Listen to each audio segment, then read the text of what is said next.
Hola a todos. Hoy viajamos en el tiempo hasta la Inglaterra del siglo XIX para revisitar el misterioso caso de Robert Combs, el asesino victoriano de 13 años.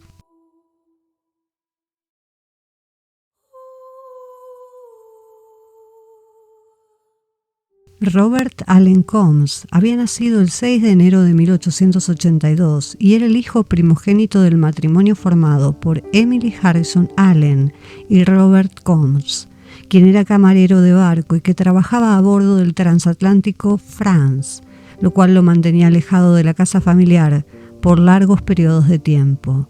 El parto de Robert había sido complicado, durando muchas horas y dejando a su madre exhausta, razón por la cual la matrona tuvo que utilizar forceps para poder ayudar al bebé a nacer. Este procedimiento produciría en el cráneo de Robert marcas indelebles a cada lado de sus sienes, producto de la presión de la herramienta. Robert fue bautizado en abril de 1882, pero el apellido de sus padres fue registrado como Allen, que era el apellido de soltera de su madre. Cuando tenía 1 año de edad, su madre Emily dio a luz a su segundo hijo, al cual llamaron Nathaniel. Se sabe que Robert comenzó a sufrir terribles dolores de cabeza a la edad de 3 años, razón por la cual el médico de la familia recomendó que jamás lo golpearan en esa zona. La familia vivió junto a otros familiares en Liverpool durante un breve periodo de tiempo, pero en el año 1886, dejando a su marido atrás, Emily se mudó con sus hijos a Londres. Por esa época, el Dr. Coward, médico familiar, le prescribió a Robert bromuro de potasio. El bromuro de potasio era un medicamento habitual durante el siglo XIX y era generalmente recetado para tratar a pacientes que presentaban convulsiones, epilepsia y desórdenes nerviosos. No hay suficiente información acerca de cuáles eran los síntomas de Robert, salvo por los dolores de cabeza, pero es probable que debido a las complicaciones que habían sucedido en el momento de su nacimiento, también padeciera de algún tipo de trastorno convulsivo o neurológico. Durante el año 1888, fascinado por los asesinatos de Jack el Destripador, el pequeño Robert se obsesionó con los Penny Dreadfuls, pequeñas publicaciones semanales de un penique, que generalmente se basaban en casos criminales o historias de ficción aterradoras y leyendas urbanas, como Barney el vampiro o Sweeney Todd. Ocupada en otras tareas, su madre Emily no intentó desalentar este tipo de lecturas, a pesar de tratarse de publicaciones para público adulto, plagadas de sensacionalismo, crímenes y descripciones gráficas no apropiadas para niños. Durante el invierno de 1891, la familia volvió a mudarse, esta vez al número 35 de Cave Street, en el distrito de Plaistow, al este de Londres. Robert y Nathaniel asistieron por un tiempo a la escuela de Grange Road, en donde el director, George Charles Holomby, describiría a Robert como un niño brillante. Sin embargo, tanto él como su hermano serían cambiados de establecimiento en más de 3 ocasiones, finalizando en la escuela de Cave Street. Robert solía ausentarse de clases a menudo, pasando semanas enteras sin aparecer por el lugar. En esa época, la edad máxima de asistencia a clases era 11 años. Robert dejó de ir a la escuela en junio de 1895 y trabajó brevemente como aprendiz de platero en Dockyard. En noviembre de 1894, con tan solo 12 años, Robert había viajado solo y en varias oportunidades con el fin de asistir al juicio del asesino James Canham Reed, quien fue finalmente hallado culpable del asesinato de Florence Dennis y ejecutado durante el mes de diciembre.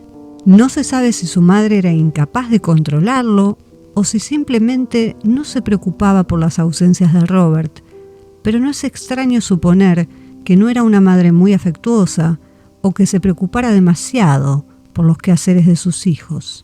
El 6 de julio de 1895, el padre de Robert y Nathaniel salía nuevamente hacia su trabajo a bordo, lo cual lo alejaría de casa por largo tiempo, dejándole a su esposa dinero suficiente para costear los gastos hasta su retorno.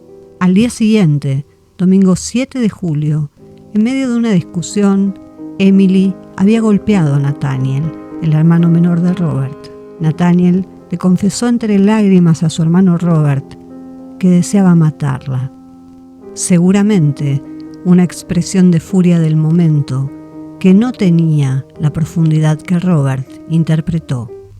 Durante la madrugada del lunes, precisamente a las 3:45 de la mañana, Robert Combs entró sigilosamente al dormitorio de su madre Emily y la golpeó fuertemente en la cabeza con un garrote de madera y luego la apuñaló 2 veces en el corazón. Mientras su madre agonizaba, Robert volvió a su cama y siguió durmiendo. Entre las 8 y las 9 de la mañana despertó a su hermano Nathaniel y le dijo que la había matado. Nathaniel no le creyó y pidió verla. Tomando a Nathaniel, Robert lo condujo en silencio hasta la habitación de Emily y señaló con una mano hacia la cama de su madre, que todavía estaba viva. Ambos la cubrieron con una sábana y salieron del cuarto, cerrando la puerta cuidadosamente tras ellos. Después bajaron a desayunar, como si nada hubiese pasado. Esa misma mañana, Robert tomó un soberano de oro del monedero de su madre y le preguntó a uno de sus vecinos, llamado James William Robertson, si podía darle cambio. El vecino le dio 2 medios soberanos. Robert le devolvió una de las monedas y le alcanzó el libro de rentas de su madre, en donde le pidió a James que anotara el pago de ese mes de alquiler, ya que su madre se hallaba fuera de la ciudad y le había pedido a él que se ocupara del asunto. El vecino accedió sin inconvenientes. Más tarde, ese mismo día, Robert y Nathaniel compraron entradas para asistir al partido de cricket en Lord's Cricket Ground, ya que ese día jugaba el famoso William Gilbert Grace, un eximio jugador amateur muy reconocido y admirado. Al finalizar el juego, los hermanos regresaron a casa y se fueron a dormir. Durante el día siguiente, por la tarde, Robert decidió cubrir el cuerpo de Emily con cal viva para controlar un poco el proceso de descomposición. El meticuloso Robert había adquirido varias bolsas de producto para disminuir los olores que se acrecentaban rápidamente, teniendo en cuenta que era pleno verano. El miércoles 10, Robert caminó hacia el muelle de Royal Albert y se puso en contacto con un hombre llamado John Fox. Fox era un hombre de 39 años con discapacidad mental que se dedicaba a realizar trabajos ocasionales en el puerto. Robert conocía a Fox ya que su padre había trabajado con él. Le pidió a John que cuidara de ellos mientras su madre se hallaba de viaje y que lo ayudara a empeñar algunos artículos de sus padres, incluyendo un reloj de oro. John Fox aceptó y se hizo pasar por Robert Combs' padre para vender los artículos. El reloj de oro fue empeñado en la tienda de George Fish, un local que estaba ubicado en el 545 de Commercial Road y por el cual Fox obtuvo 10 chelines. Luego, Robert le dio 2 relojes más pequeños con tapa de plata y una mandolina. Todos estos objetos fueron empeñados en diferentes locales del este de Londres. Se sabe que John Fox estuvo viviendo en la casa junto a Robert y a Nathaniel y que los 3 dormían en la planta baja. Todas las tardes jugaban al cricket en el patio trasero de la vivienda. Durante la noche del viernes 12 de julio, Robert y Nathaniel asistieron al teatro de Stratford, dejando a Fox solo en la casa. El sábado 13, John Fox llevó una carta escrita por Robert hasta las oficinas de cobro de la National Steamship Company, en la cual Robert explicaba que su madre estaba muy enferma de los riñones y que necesitaba que le adelantasen 4 libras del sueldo de su padre para poder pagar la factura al médico que la había examinado. El cajero John Hewson exigió un certificado médico. El lunes 15 de julio, el propio Robert se presentó en la oficina del cajero con una carta escrita por el médico local, J.J. Griffin, en la cual se confirmaba el diagnóstico de Emily. Por supuesto, esto era una falsificación, pero Robert era habilidoso y aparentemente 2 años atrás había logrado retirar dinero de la misma forma, pasando absolutamente desapercibido. Una de las vecinas de la familia, la señora Burridge, comenzó a sospechar que algo no estaba bien. No veía a la señora Combs desde hacía más de una semana y Robert, Nathaniel y John Fox eran los únicos que entraban y salían de la casa. Le preguntó a Robert dónde estaba su madre y de mala manera Robert le respondió que se había ido a Liverpool a visitar a unos familiares. Por supuesto, la señora Burridge no le creyó y decidió avisarle a la tía de los niños, la hermana del padre de Robert, que también se llamaba Emily, para que se acercara hasta la casa y verificara que la historia que Robert le había contado era cierta. A las 6 de la tarde del lunes 15, Emily se presentó en la casa y fue recibida en la puerta por John Fox, a quien ella no conocía, y el cual le dijo que la señora estaba en Liverpool. Emily volvió a presentarse el miércoles 17 a las 9 de la mañana, pero a pesar de sus insistentes golpes, no obtuvo respuesta. Regresó el mismo día, cerca de las 12, decidida a entrar en la casa como fuera. Casi tuvo que empujar a Robert para poder entrar, y en el salón de la planta baja se encontró con Nathaniel y con Fox, que jugaban a las cartas. Les preguntó a los gritos dónde estaba Emily, mientras subía las escaleras hacia el dormitorio principal. Pero la puerta estaba cerrada con llave y Robert le dijo a su tía que no sabía en dónde la había dejado. Furiosa, la tía de Robert se encaminó hacia la casa del propietario y con una llave de repuesto regresó y logró finalmente abrir la puerta de la habitación. Para su espanto, la recibió la visión del cuerpo sin vida de Emily Combs, que yacía en la cama cubierta por completo de gusanos, sangre seca y cal. Un enjambre de moscas sobrevolaba toda la habitación y el olor era insoportable. La señora Burridge, que se había asomado a la puerta de su casa al oír los gritos, corrió a avisar a su marido que llamara urgentemente a la policía. El jefe de la policía de East End, Robert Twart, arribó a la escena a la 1:50 del mediodía. Para ese momento Nathaniel había logrado huir saliendo por una ventana. Más policías se apersonaron en la casa, incluido el sargento Henry Balch, quien tomó declaración a Fox. Robert Combs y John Fox fueron arrestados en el acto y conducidos hasta la celda del departamento de policía de West Ham. Mientras tanto, el cirujano Alfred Kennedy se encargaba junto a otros oficiales de remover el cadáver. A primera vista, el médico de la policía determinó que la cabeza estaba en avanzado estado de descomposición, que las sábanas estaban cubiertas de sangre seca y que un cuchillo cubierto de manchas hemáticas estaba tirado cerca de la cama.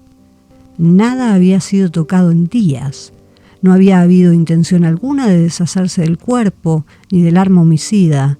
Los niños simplemente habían echado llave a la puerta y habían seguido con sus actividades normales, usando la planta baja para comer, dormir y jugar. El inspector de la policía, George Gilbert, se pasó horas recorriendo la casa y observando cada detalle de la escena, descubriendo una camisa de niño completamente manchada de sangre. En el dormitorio, todos los cajones habían sido abiertos y saqueados, y la ropa de Emily estaba tirada por todos lados en montones, evidentemente descartada, mientras Robert buscaba objetos de valor que pudiese vender. También se halló una carta de Robert a su padre, en la cual narraba que su madre se había lastimado la mano y que no podía escribir, y en la que le pedía que le enviara dinero para cubrir varias facturas. También había un anuncio no enviado por Robert, en donde pedía un préstamo privado de 30 libras a cambio de 6 pagos mensuales de 6 libras. El inspector también encontró el libro de alquiler, en donde se registraba el pago de 7 chelines el día 8 de julio, tras la muerte de Emily. Investigaciones posteriores develaron que el arma homicida había sido adquirida por Robert una semana antes del crimen. Robert Combs fue trasladado hasta la prisión de Holloway el 18 de julio, en donde fue examinado por el oficial médico George Edward Walker, quien por consejo de los guardias hizo mover a Robert a una celda acolchada para su propia seguridad. En conversaciones con el Dr. Walker, Robert dijo que escuchaba voces y que las voces le decían que debía matar a su madre y que sentía un impulso irrefrenable de asesinarla. El médico notó que las pupilas de Robert se dilataban de manera desigual durante sus dolores de cabeza, así como también registró las inusuales cicatrices que el forceps había producido en sus sienes. Walker reportó que Robert presentaba un estado de ánimo excitable y que se emocionaba de manera positiva cada vez que se mencionaba su próximo juicio, ya que veía esta situación que se avecinaba con inusitado entusiasmo. Sin embargo, también había llorado amargamente cuando el médico le hizo consciente de que si era hallado culpable, no podría volver a ver a sus gatos ni recuperar su mandolina. El juicio comenzó el día 9 de septiembre de 1895 en los tribunales de Old Bailey. Se le dijo al jurado que hiciera foco en la salud mental del niño. La parte acusadora fue liderada por dos famosos abogados de la época, Horace Avery y Guy Stephenson. Durante el juicio se leyó una carta manuscrita de Robert a uno de sus vecinos. La misiva decía lo siguiente, cito: «Estimado señor Shaw, recibí su carta el martes pasado. Creo que me colgarán. Pero no me importa siempre y cuando me den un buen desayuno antes de ejecutarme. Si no me cuelgan, creo que me quitaré la vida. Eso servirá igual de bien. Espero que esté usted bien. El lunes me llevarán hasta Old Bailey. Espero que usted venga al juicio. Seguramente me condenarán a muerte. Si lo hacen, llamaré mentirosos a todos los testigos. Quedo suyo, afectuosamente, R.A. Combs». Fin de la cita. Adjuntos a la carta había dos dibujos hechos por Robert. En uno se distinguía una figura siendo empujada hacia el cadalso, y en el segundo boceto, Robert se había dibujado a sí mismo, siendo ejecutado, con una burbuja caricaturesca en la cual se podía leer la palabra «adiós». En el juicio se debatió la naturaleza de su posible insanía y la capacidad de discernimiento entre lo bueno y lo malo, especialmente en referencia a los niños. La compra previa del arma homicida claramente indicaba premeditación, pero esto último también podría estar relacionado con un periodo maníaco. El médico de la familia, John Joseph Griffin, testificó acerca de los recurrentes dolores de cabeza que Robert sufría desde muy pequeño, y si bien no existía una historia familiar de trastornos mentales, la madre de los niños fue descrita como una persona que padecía de problemas nerviosos e histeria. Se concluyó que Robert era un homicida maníaco, con periodos de lucidez, y se asoció su conducta a la obsesiva lectura de literatura perniciosa. Nathaniel, que había sido capturado por la policía a las pocas horas de su huida, también fue juzgado junto a su hermano, pero fue absuelto por considerarse que no había tenido parte alguna en el crimen. Robert, en cambio, fue hallado culpable y sentenciado a un periodo de tiempo indeterminado en el Hospital Broadmoor para criminales alienados, siendo el recluso más joven en ingresar a dicho asilo. John Fox fue declarado inocente dada su condición de incapacidad mental, ya que aparentemente no era consciente de la gravedad de la situación, ni se pudo comprobar que supiera nada sobre el asesinato de Emily Combs. Robert permaneció en Broadmoor por 17 años, siendo liberado en 1912, cuando tenía 30 años de edad. Posteriormente, emigró hacia Australia, en donde se reencontró con su hermano Nathaniel, quien se había radicado allí desde hacía algunos años. Robert se enlistó en la Fuerza Imperial Australiana, al principio de la Primera Guerra Mundial. Por su coraje y asistencia a sus compañeros en el campo de batalla, le fue concedida la Medalla al Valor en el año 1916.